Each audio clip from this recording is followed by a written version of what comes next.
Bonjour à tous et bienvenue pour ce nouveau numéro du MAG Lannion Trégor. Nous avons posé nos valises à Pleumeur-Baudou à l'occasion du festival Garogori.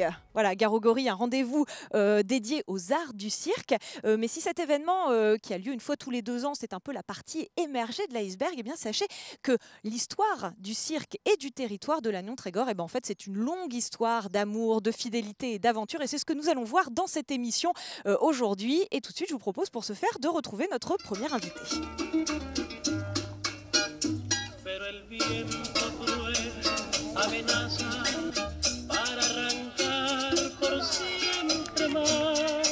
Bonjour Philippe Le Gall. Bonjour. Vous êtes le directeur du Carré Magique, salle lagnonnaise bien connue qui œuvre depuis de nombreuses années en faveur des arts du cirque. C'est vous qui êtes à la manœuvre de ce festival Garogori. D'un mot, c'est quoi l'état d'esprit de ce festival ? C'est un temps de fête, une saison au-delà de la saison, une saison hors les murs et un festival conçu pour tous les publics, justement, ceux qui ne sont pas forcément les publics que l'on croise toute l'année. Le Trégor et le cirque, c'est une longue histoire d'amour. Comment c'est arrivé ce coup de foudre, on va dire ? Un peu comme toute histoire d'amour par hasard. Donc c'est le Cirque Plume qui a lancé, qui a donné le tempo au milieu des années 90, un événement sous chapiteau, le premier ici, et surtout ce désir d'aller plus loin et de distinguer le Trégor dans l'archipel culturel breton. Et le cirque s'est révélé une pépite que nous avons exploitée, que nous exploitons toujours tout au long de l'année. Vous l'exploitez, c'est aussi possible parce que vous avez des partenaires, notamment des partenaires politiques, comme Lannion Trégor Communauté notamment, qui œuvrent vraiment au rayonnement de cette discipline dans le territoire. Bien sûr, c'est une complicité puisque le Carré Magique, labellisé Pôle National Cirque, c'est aussi une scène territoriale, donc une complicité avec l'agglomération, une complicité qui va au-delà du champ culturel, puisque nous sommes aussi un acteur économique, nous contribuons à l'attractivité de ce territoire. C'est une connivence et c'est vrai que cette connivence va au-delà du festival toute l'année. Il y a un gros projet qui se dessine sur Tréguier avec le couvent des Sœurs du Christ. Tout à fait. Le Carré Magique, c'est une grande salle, c'est un studio de répétition et il manque cet espace d'entraînement. Et le couvent des Sœurs du Christ, c'est vraiment une chance inouïe puisque c'est un lieu patrimonial. C'est à Tréguier et ce sera surtout le rendez-vous pour ces jeunes apprentis circassiens, quand bien même ils sont lycéens avant tout, mais au moins ils auront un espace où s'entraîner et véritablement un espace de qualité. Oui, parce que le lycée Savina, qui est basé à Tréguier, s'est fait une spécialité des arts du cirque en créant une option en 2011 dans le cadre du bac littéraire. Chaque année, une quarantaine d'élèves suivent donc ce cursus spécifique. Ils viennent parfois de loin. Nous les avons rencontrés avec ce reportage de Anne Burlot. Ces élèves de première ont la chance de suivre un enseignement artistique singulier. Chut. Même avec les mains, fais pas de bruit. L'option cirque existe au lycée Savina de Tréguier depuis presque 10 ans. En France, il n'y a que 7 établissements à proposer cette spécialité. Sur le Grand Ouest, nous sommes les seuls. C'est vrai qu'il y a tout un environnement qui est porteur, puisqu'il y a 11 écoles de cirque loisirs en Bretagne. C'est un petit peu le terreau qui permet la pratique du cirque loisir sur des jeunes gens. Emma s'est passionnée dès l'enfance pour les acrobaties grâce à une école de cirque. Elle a choisi de quitter sa Normandie pour se perfectionner. Un tour entier, hop, et flop flop. Il y a pas mal de gens qui faisaient avant de venir dans l'option soit de la danse, du théâtre ou simplement de la gym. Et au final, c'est un mélange de tout ça, donc c'est plutôt cool de pouvoir pratiquer plein de disciplines en une seule. Pour Hippolyte, la rencontre avec cet univers est beaucoup plus récente. Au début, je suis arrivé au lycée et j'ai découvert l'option. Et en faisant, je me suis rendu compte que ça me plaisait beaucoup et que du coup, j'aimerais bien continuer plus tard. Et donc pour ça, j'ai essayé de faire des auditions dans les prépas pour rentrer ensuite dans les écoles de cirque, donc le CNAC ou autres.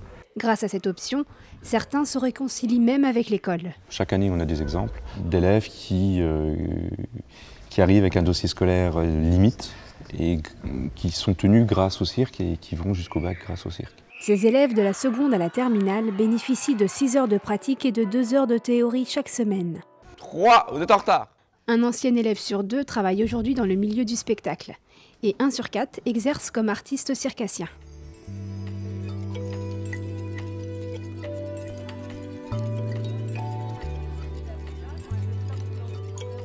et des jeunes du lycée Savina. On en a justement quelques-uns derrière nous. Bonjour Marianne Gauthier. Bonjour Aurélie. Alors vous faites partie de l'équipe pédagogique du lycée Savina.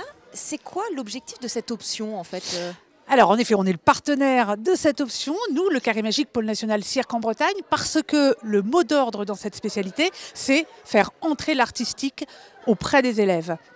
Ils sont là pour découvrir différents univers artistiques. Ils ne sont pas là pour tenter après les grandes écoles de cirque. Ils vont pouvoir le faire, ils vont pouvoir faire des prépas, etc. et continuer leur vie de circassien s'ils le souhaitent. Mais ils sont là aussi pour se nourrir humainement, intellectuellement, dans leur parcours de citoyen à venir. Au pôle national qu'est le Carré Magique, ça fait partie de vos missions, cette partie éducation aux arts du cirque, au-delà du lycée Savina. Comment ça se concrétise ? Alors, bien sûr, c'est pas à vous que je vais l'apprendre, Aurélie, c'est que le cirque a regroupé énormément de valeurs. L'entraide, l'attention à l'autre, se dépasser, aller plus loin, prendre des risques en faisant attention. Et donc, on va dans tous les niveaux scolaires. On va autant dans le premier degré que dans le second degré. On a des dispositifs en place. Ça va du cirque à l'école à Carré Curieux, qui est notre dispositif dans les collèges. Toujours par le prisme de l'artiste. C'est-à-dire qu'on a des compagnies qui viennent intervenir, qui forment aussi les enseignants et qui, comme ça, tout au long d'une année scolaire, peuvent mener, en tout cas, un travail autour du cirque, un apprentissage, mais aussi des résidences en milieu scolaire. Ben voilà, on a vraiment, j'ai beaucoup de plaisir à dire que les artistes de cirque sont de véritables couteaux suisses et que c'est un plaisir de les mettre en immersion dans le milieu de l'éducation nationale. On parlait avec Philippe Legal tout à l'heure des structures qui accueillent les artistes. Vous proposez aussi un véritable accompagnement du travail de ces artistes avec des résidences. Je pense notamment à votre studio. Bien sûr, c'est notre corps de métier avec la programmation de pouvoir accueillir ces équipes. Ça fait partie de notre cahier des charges en tant que pôle national. Nous avons un studio au sein duquel ils peuvent être en création de travail. Créer un spectacle, ça demande beaucoup de temps et en plus être circassien, ça demande énormément d'entraînement. Donc on leur offre sur un plateau toutes les conditions qui leur permettent de développer leur création, de s'entraîner et on a une aide évidemment qui est financière de la part du Carré Magique pour la production de ce spectacle, mais aussi technique et évidemment matériel avec la mise à disposition de ce plateau. Et bien justement Marianne, je vous propose qu'on aille tout de suite rencontrer le collectif à Sens Unique que vous avez accueilli au studio. Exactement. Et qui se produit dans le cadre du festival sur la plaine avec un léger démêlé. Allez, venez. Plaisir.